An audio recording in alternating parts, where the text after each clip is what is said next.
Welcome to my channel, Learn with Teacher Ali.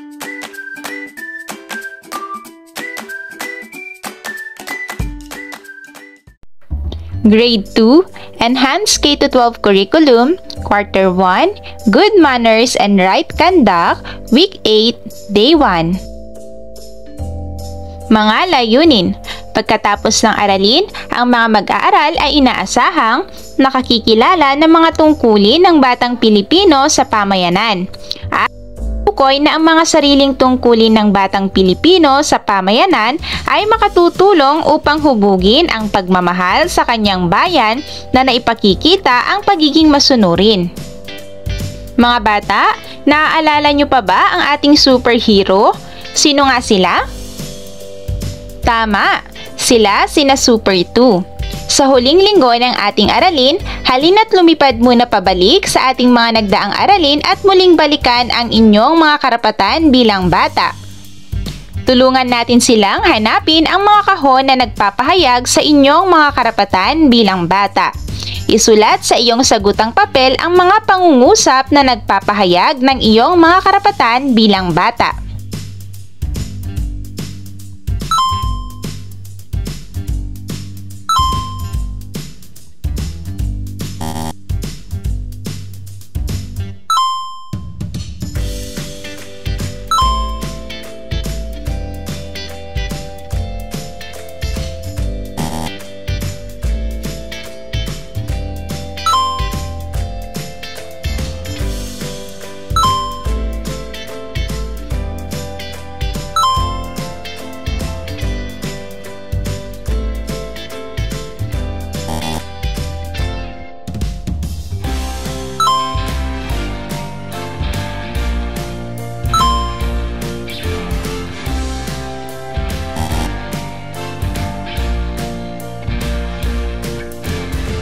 Ngayon, sagutin ang mga sumusunod na tanong.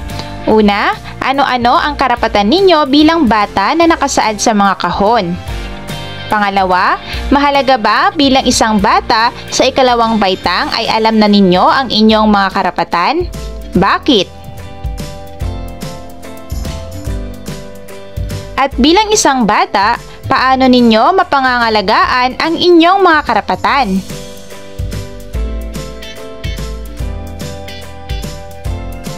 Laging tandaan na ang bawat karapatang inyong taglay bilang isang bata at mamamayang Pilipino ay laging may kaakibat na tungkulin.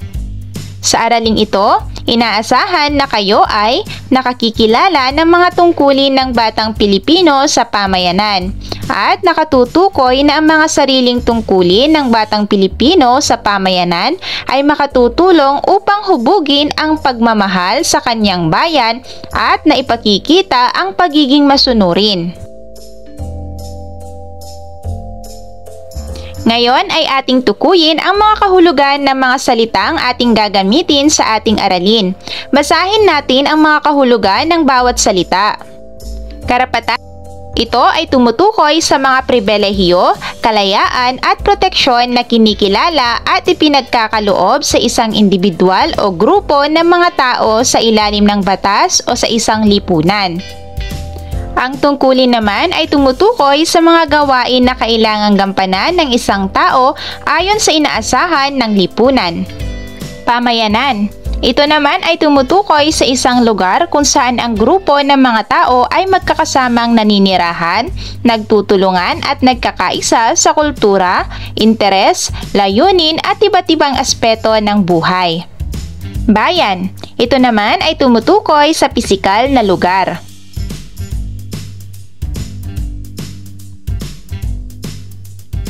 Ating talakayin ang mga tungkulin ng batang Pilipino sa pamayanan. Sino sa inyo ang nakakaalam ng Panatang Makabayan? Maaari ba natin itong basahin at bigkasin ng sabay-sabay? Panatang Makabayan. Iniibig ko ang Pilipinas, aking lupang sinilangan, tahanan ng aking lahi. Kinukupkup ako at tinutulungang maging malakas, masipag at marangal. Dahil mahal ko ang Pilipinas, diringgin ko ang payo ng aking mga magulang. Susundin ko ang tuntunin ng paaralan. Tutuparin ko ang tungkulin ng mamamayang makabayan. Naglilingkod, nag-aaral at nagdarasal ng buong katapatan. Iaalay ko ang aking buhay, pangarap, pagsisikap sa bansang Pilipinas. Mga bata, tungkol saan ang Panatang Makabayan? Sa iyong palagay, bakit ito binibigkas tuwing flag ceremony? Pansinin ang mga salitang may salungguhit. Ano ang sinasabi ng isang Pilipino bilang kanyang pangako o tungkulin?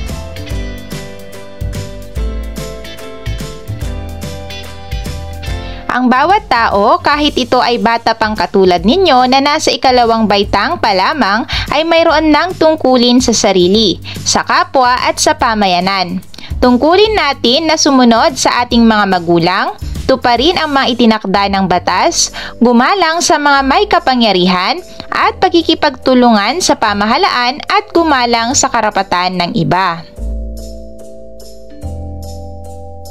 Ngayon ay magkakaroon tayo ng isang pangkatang gawain. Narito ang mga panuto sa pagbuo ng puzzle.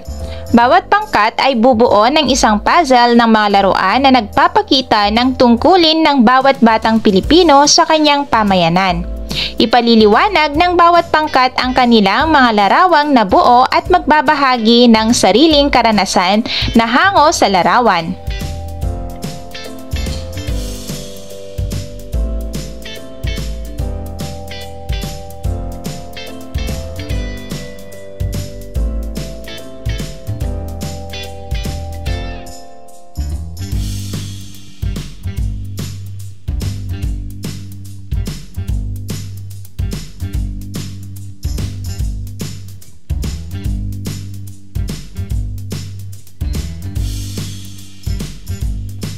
Sa ating naging talakayan at gawain sa araw na ito, ano ang inyong natutuhan?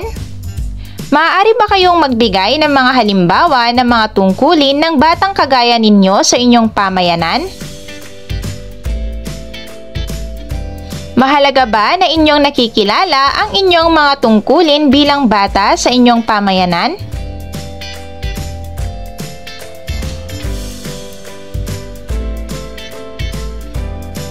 Basahin at unawaing mabuti ang sumusunod na bilang. Isulat sa sagutang papel ang salitang tama kung ang pangungusap ay nagpapakita ng pagkilala sa tungkulin sa pamayanan ng isang batang katulad mo at mali kung hindi.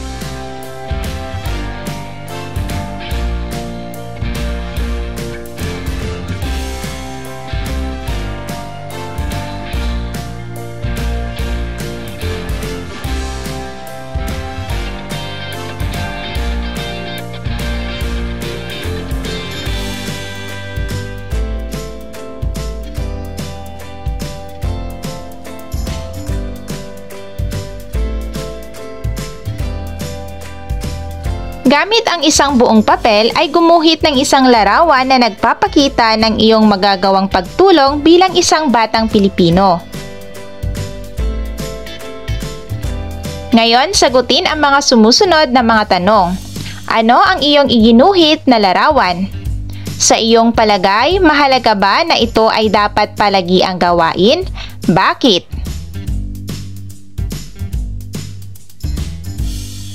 Day 2. Mga layunin.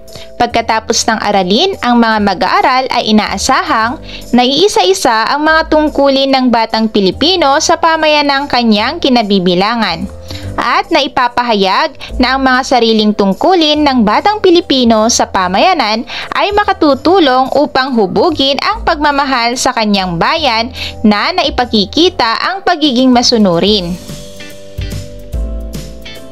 Ngayon ay maglaro tayo. Handa na ba kayo? Narito ang mga panuto sa ating gawain na pasagot, pasa mo, sagot niya. Ang guro ay magpapatugtog. Sa halaw ng tugtog ay ipapasa ng mga mag-aaral ang bola sa bawat isa. Sa pagtigil ng tugtog, ang sinumang may hawak ng bola ay magbibigay ng halimbawa ng kanyang tungkulin bilang isang bata sa pamayanan.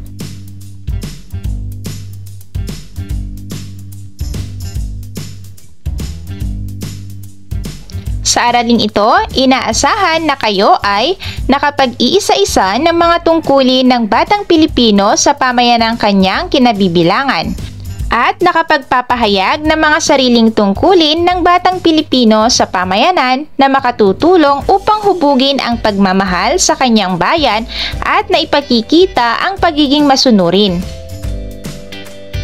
Ngayon ay ating tukuyin ang mga kahulugan ng mga salitang ating gagamitin sa ating aralin. Basahin natin ang mga kahulugan ng bawat salita. Ginagampanan. Ito ay tumutukoy sa mga tungkulin, responsibilidad o papel na isinasagawa o tinutupad. Iniingatan. Tumutukoy sa pag-aalaga, pagprotekta at pagpapanatili ng isang bagay, tao o kalagayan upang maiwasang ito ay masira, mawala o mapahamak. Ang katandaan naman ay tumutukoy sa kalagayan ng pagiging matanda o ang yugto ng buhay ng isang tao na karaniwang nauugnay sa paglipas ng maraming taon at pagkakaroon ng maraming karanasan. Respeto. Ito naman ay tumutukoy sa pagpapahalaga, paggalang at pagkilala sa dignidad at karapatan ng isang tao, grupo o bagay.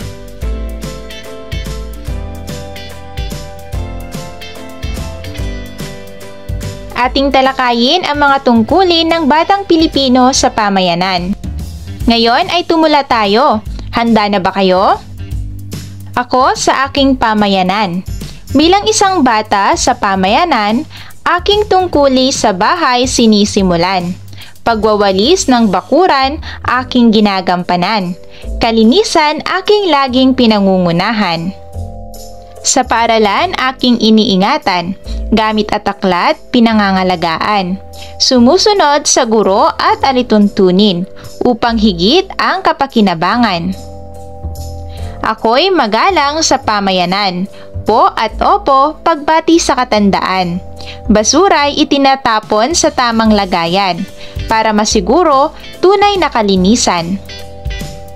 Bilang isang tunay na makabayan, respeto sa watawat aking isa sa buhay. Simbolo ng wagas na pagkakaisa. Lupang hinirang ay tinitindigan. Tungkulin man ay simple tingnan, ngunit mahalaga sa pamayanan. Kaya bilang bata ay pagsumikapan, maging pakinabang para sa bayan.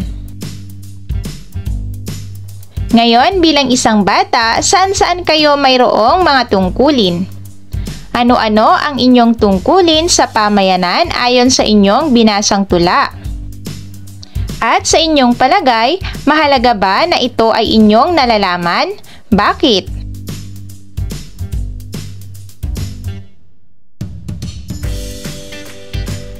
Ngayon, narito ang isang pangkatang gawain.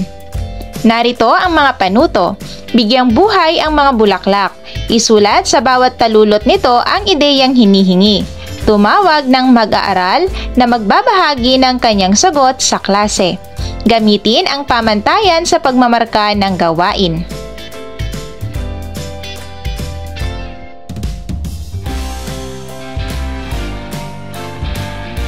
Ang pagtupad sa ating mga tungkulin sa bahay, paaralan at komunidad ay tanda ng ating pagmamahal sa bansa. Bilang mga batang Pilipino, ang inyong gampanin sa ating bayan ay mahalaga para sa kinabukasan. Ito ay isang paraan upang maipakita natin ang ating pagmamahal sa bayan. Ngayon sa ating naging talakayan at gawain sa araw na ito, ano ang inyong natutuhan? Magbigay ng 2 o higit pang tungkulin ng isang batang katulad ninyo para sa inyong pamayanan.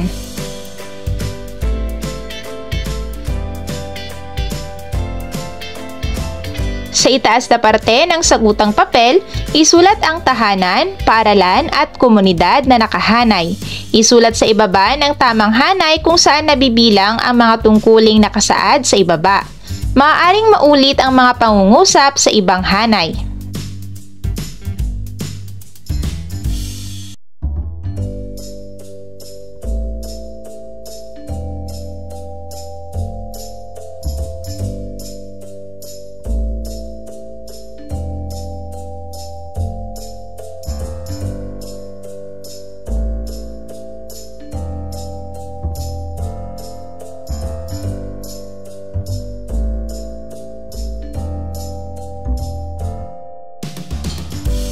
Sumulat ng 5 tungkulin ng batang Pilipino na iyong nasasagawa para sa iyong pamayanan.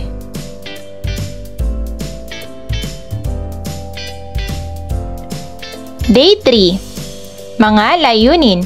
Pagkatapos ng aralin, ang mga mag-aaral ay inaasahang natutukoy ang mga tungkulin ng batang Pilipino sa pamayanan at naipaliliwanag na ang mga sariling tungkulin ng batang Pilipino sa pamayanan ay makatutulong upang hubugin ang pagmamahal sa kanyang bayan na naipakikita ang pagiging masunurin.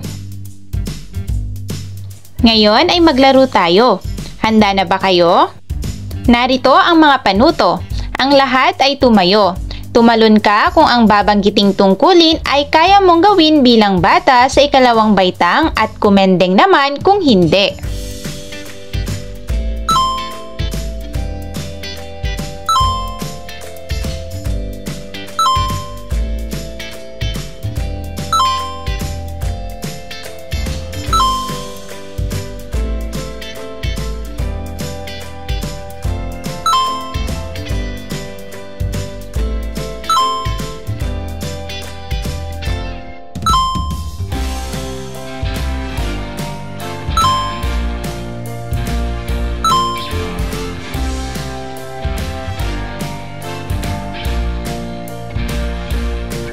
Sa araling ito, inaasahan na kayo ay nakatutukoy ng mga tungkulin ng batang Pilipino sa pamayanan at nakapagpapaliwanag na ang mga sariling tungkulin ng batang Pilipino sa pamayanan ay makatutulong upang hubugin ang pagmamahal sa kanyang bayan at naipakikita ang pagiging masunurin.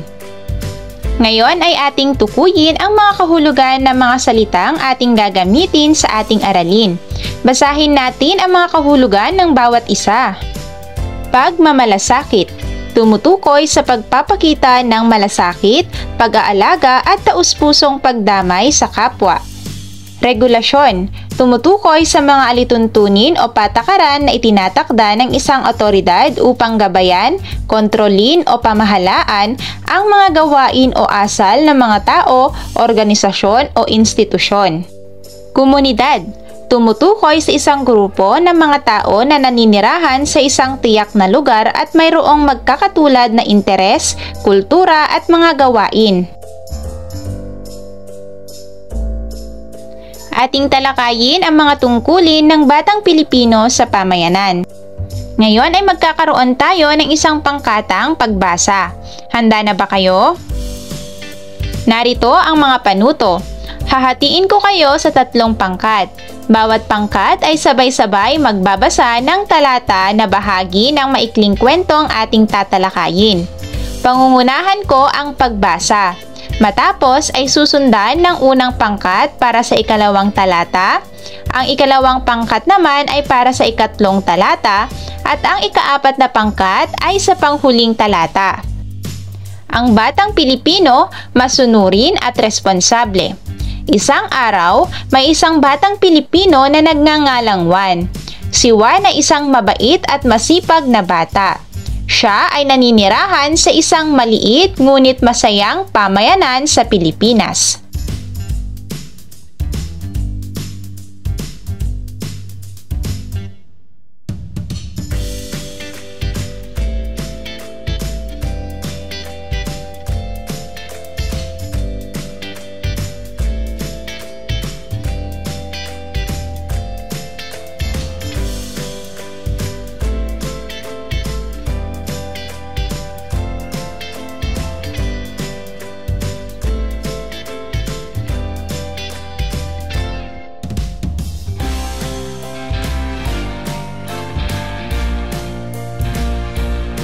Ngayon, sagutin ang mga tanong.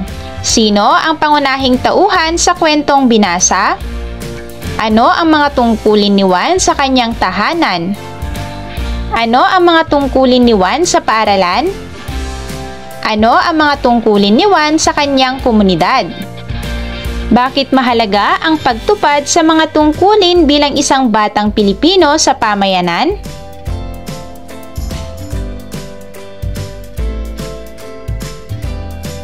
Katulad ni Juan sa binasang kwento, sa pamamagitan ng pagtupad sa mga tungkulin bilang isang batang Pilipino sa pamayanan, tayo ay nagpapakita ng pagmamahal sa ating bayan. Ang pagiging masunurin at responsable ay nagpapakita ng kahalagahan ng pagtupad sa mga tungkulin. Naniniwala ako na tayo ay magiging katulad ni Juan, isang huwarang mamamayan na nagmamahal sa kanyang bayan at handang tumulong sa pag-unlad ng kanyang pamayanan. Narito naman ang isang pangkatang gawain. Mula sa binasang teksto ng bawat pangkat, pumili ng mga tungkuling isinakatuparan ni Juan at ipakita ito sa pamamagitan ng isang maikling dula.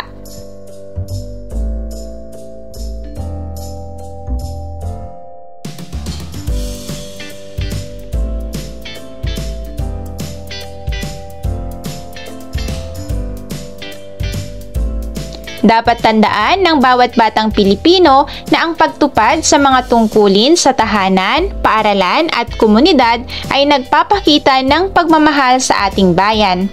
Tayong mga batang Pilipino ay may malaking papel sa pag-unlad ng ating pamayanan.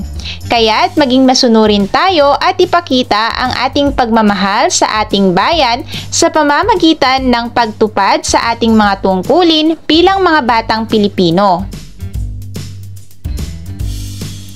Mula sa naging talakayan, ano sa mga nabanggit na tungkulin ng batang Pilipino ang ginagawa mo sa araw-araw? Ibahagi. Mayroon bang mga nabanggit na tungkulin ng batang Pilipino na hindi mo ginagawa sa araw-araw? Ano ito at bakit?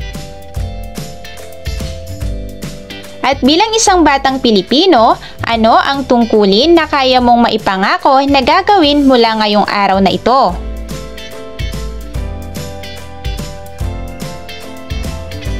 Ngayon, basahin at unawaing mabuti ang sumusunod na bilang. Iguhit sa sagutang papel ang masayang muka kung tama ang isinasaad ng pahayag at malungkot na muka kung hindi.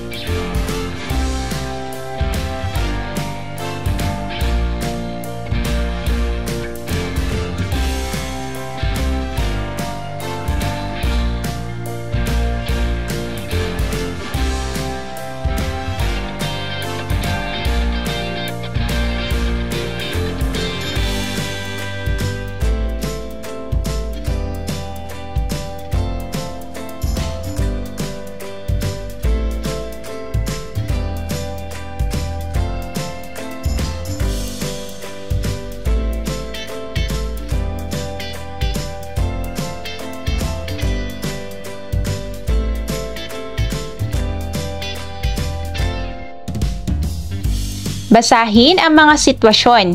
Ibigay ang angkop na kilos na dapat gawin mo bilang isang bata sa ikalawang baitang.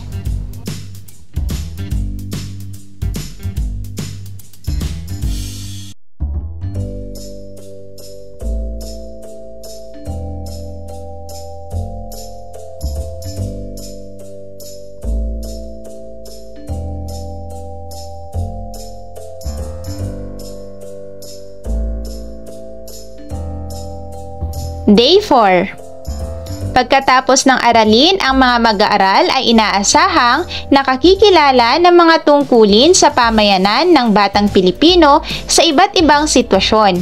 Naiuugnay na ang mga sariling tungkulin ng batang Pilipino sa pamayanan ay makatutulong upang hubugin ang pagmamahal sa kanyang bayan na naipakikita ang pagiging masunurin.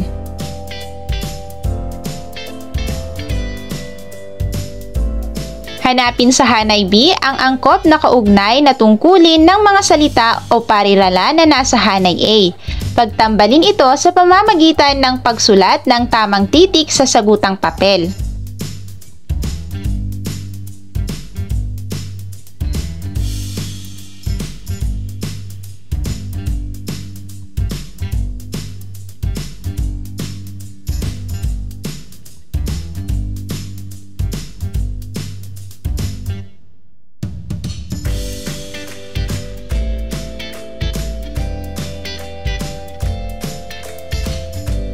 Sa araling ito, inaasahan na kayo ay nakakikilala ng mga tungkulin sa pamayanan ng bawat batang Pilipino sa iba't ibang sitwasyon at nakapag-uugnay na ang mga sariling tungkulin ng batang Pilipino sa pamayanan ay makatutulong upang hubugin ang pagmamahal sa kanyang bayan at naipakikita ang pagiging masunurin. Ngayon ay ating tukuyin ang mga kahulugan ng mga salitang ating gagamitin sa ating aralin. Basahin natin ang mga kahulugan ng bawat salita.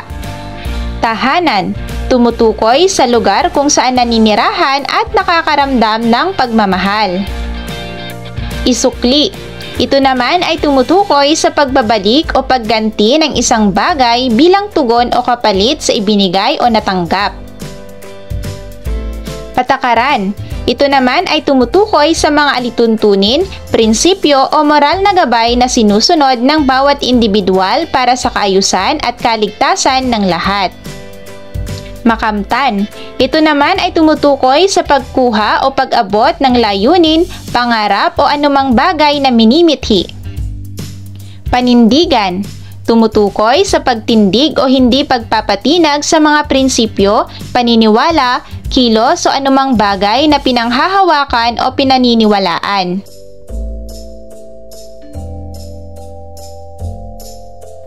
Ating talakayin ang mga tungkulin ng batang Pilipino sa pamayanan. Ngayon ay tumula tayo. Handa na ba kayo? Ngayon mga bata, basahin natin ang tula sa ibaba. Sa mata ng batang Pilipino. Ang bayan ko'y mahal, ito'y aking tahanan. Bilang Pilipino, ako'y may tungkulin sa bayan. Dahil ang batang Pilipino, dapat ay masunurin. Kaya't ano ang tungkulin na dapat kong gawin? Ako'y mag-aaral ng mabuti, upang sa bayan ay mayroong isukli, susunod sa mga tuntunin at patakaran, upang payapang bayan ay makamtan. Bilang batang Pilipino, tayo'y manindigan. Pagiging masunurin ay ating panindigan. Dahil dito, tayo'y magiging matagumpay, pagmamahal sa bayan at ding maisasabuhay. Mga bata, ano ang dapat ninyong gawin bilang batang Pilipino? Bakit mahalaga ang pagiging masunurin sa mga tungkulin? Sa inyong palagay, masasabi ba ninyong mahal ninyo ang bansang Pilipinas sa pamamagitan ng simpleng pagsunod sa mga tungkulin ng isang batang Pilipino? Ipaliwanag.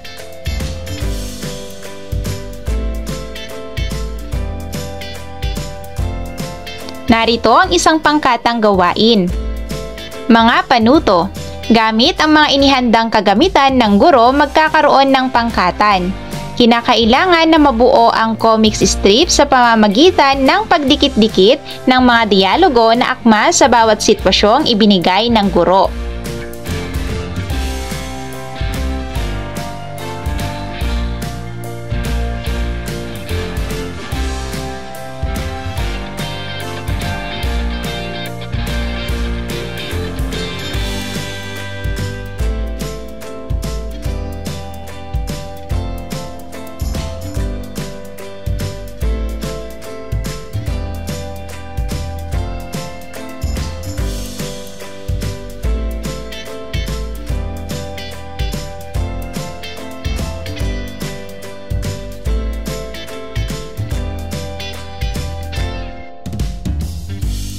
Ngayon naman ay sagutin ang mga tanong.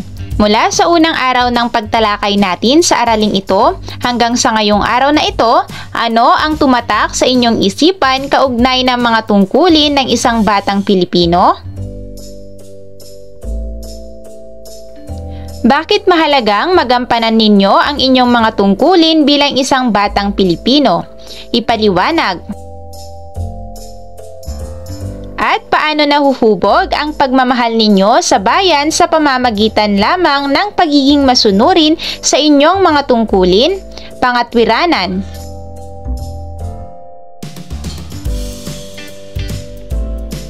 Ngayon, basahin at unawaing mabuti ang sumusunod na katanungan. Isulat ang letra ng tamang sagot sa sagutang papel.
Day 5. Mga layunin. Pagkatapos ng aralin, ang mga mag-aaral ay inaasahang nasasagot ang mga tanong sa pagsusulit na may pag-unawa, na ipapakita ang katapatan sa pagsagot ng mga tanong sa pagsusulit, at na ibibigay ang tamang sagot sa bawat tanong sa pagsusulit.